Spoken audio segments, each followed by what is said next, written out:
In this video, you'll learn how to change the sender email on Mailchimp.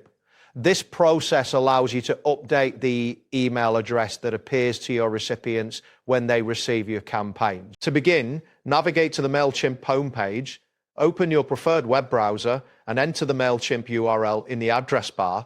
Once the page loads, you may be prompted to sign in. If so, enter your credentials and click the login button to access your account. After signing in, look for the Create button on the top navigation bar. Click this option to proceed.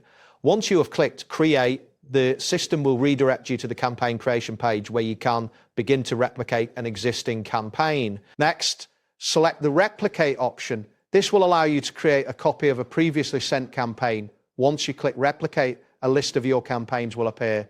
Choose the campaign you want to replicate by clicking on it. After selecting your campaign, locate the From section on the campaign editing screen.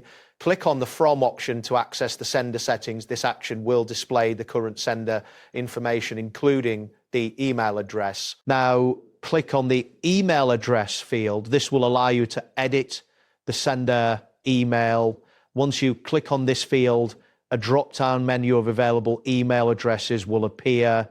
Choose a different email address from the list or enter a new one if applicable. Once you've selected the new email address, look for the Save button at the bottom of the settings pane. Click Save to confirm your changes. After clicking this button, you should see a confirmation message indicating that your changes have been saved successfully. It's important to note that if you are using a large email list or have a slow internet connection, the saving process might take a few moments. Ensure that you wait for the confirmation message before moving on to other tasks. That wraps up today's guide. Thanks for watching, and catch you in the next tutorial.